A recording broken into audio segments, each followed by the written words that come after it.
lagi, dipersilakan. Amin. Selesai. Oke, akan saya absen dulu ya. 3 orang ini ya. Ya, Bu.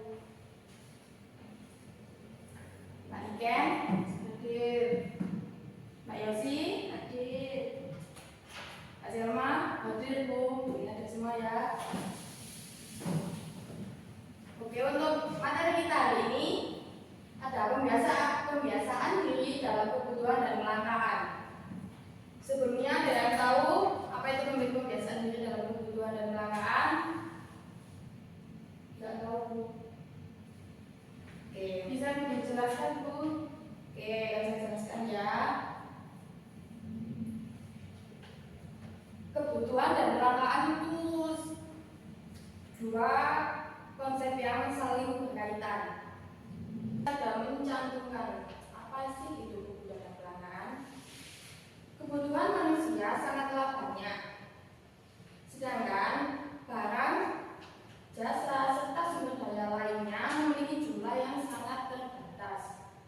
Maka terjadilah ketidakseimbangan antara kebutuhan dan ketersediaan alat pemenuhan kebutuhan.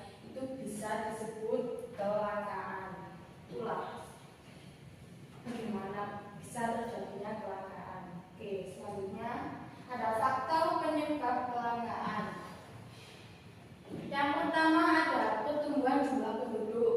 Seperti yang sudah ini saya cantumkan gambar, penduduk terus meningkat, sedangkan untuk tanah kurang memadai, sumber daya alam juga akan terus terusir oleh penduduk itu. Yang kedua ada keterbatasan kemampuan produksi, jadi tidak bisa memenuhi target yang diinginkan. Yang kedua ada perbedaan letak geografis. Yang selanjutnya ada bencana alam. Kenapa ada bencana alam di sini? Karena dengan adanya bencana alam, mungkin sumber daya alam bisa rusak, dan yang jelas akan menghambat produksi. Yang terakhir ada keterbatasan sumber daya.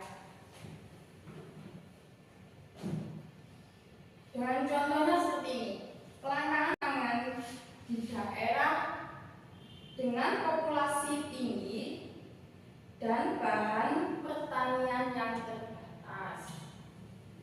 Oke, selanjutnya ada macam-macam kebutuhan. Yang pertama ada menurut intensitas. Ada primer, sekunder, dan tersier. Situ juga sudah saya berikan gambar untuk contohnya. Yang kedua ada menurut sifat. Ada jasmani dan rohani. Selanjutnya ada menurut subjek, ada individu, dan kebutuhan dan macam kebutuhan menurut kelompok. Yang terakhir ada menurut waktu. Ada 2, sekarang dan masa depan atau masa yang akan datang. Selanjutnya ada cara mengatasi kelangkaan. Yang pertama ada pengembangan teknologi. Yang kedua ada menjaga kelestarian alam. Selanjutnya ada menyusun skala prioritas. Dan yang terakhir ada mengelola sumber daya secara bijak.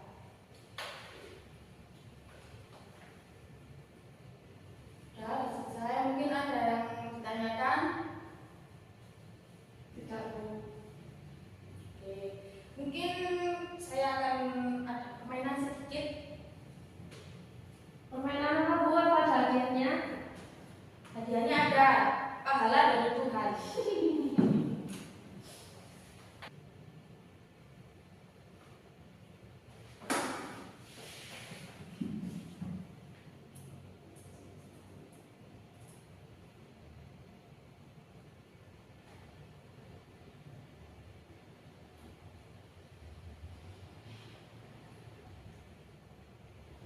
Siap semua?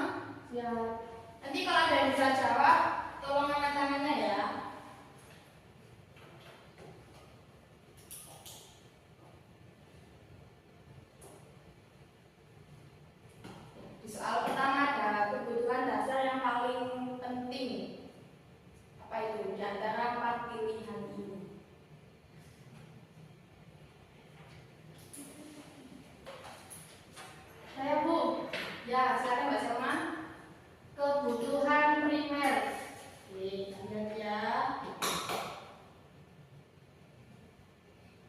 betul, 100 Mbak Selma. Yang kedua ada soal penggunaan sumber daya alam secara terus-menerus dapat mengakibatkan terjadinya kecelakaan. Oke, kalian ya.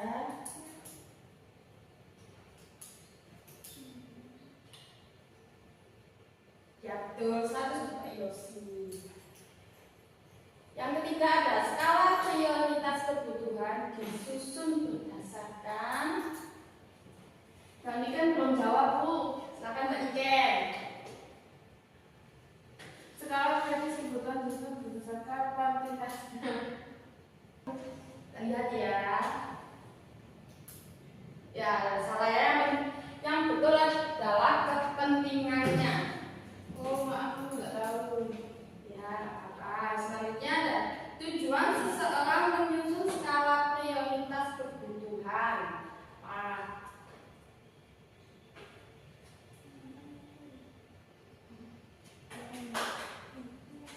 Tujuan seseorang menyusun skala prioritas kebutuhan adalah agar dapat membeli barang kebutuhan, dapat menggunakan uang dan sebagainya, dapat memilih kebutuhan yang harus dipenuhi terlebih dahulu. Oke, aja ya. Ya, betul.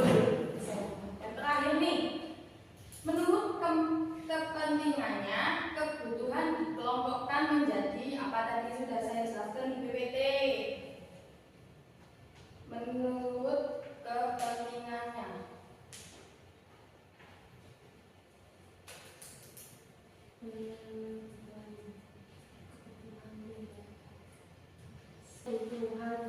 Saya lagi Bu, ya silakan. Sekarang dan yang akan datang. Ya betul sekali. Nah ini tadi yang salah. Apa yo kepentingannya? Ya betul, ingatannya tajam ya.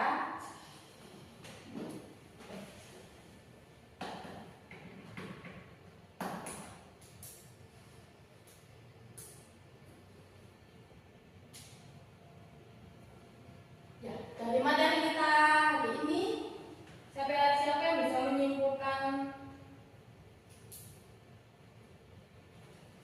Kita simpulkan bersama-sama. Bisa memahami tapi nggak bisa menyimpulkan dulu. Oke, kita simpulkan ya.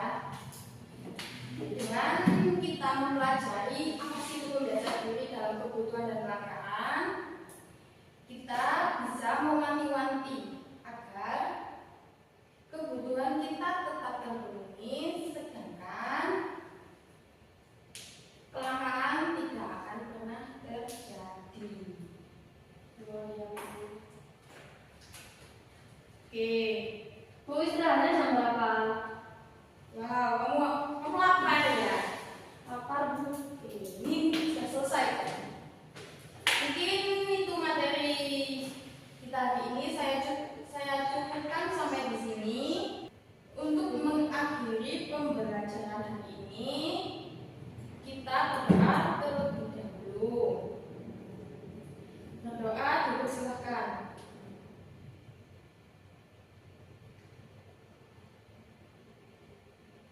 Doa selesai. Ya, terima kasih untuk hari ini. Kurang lebihnya saya mohon maaf.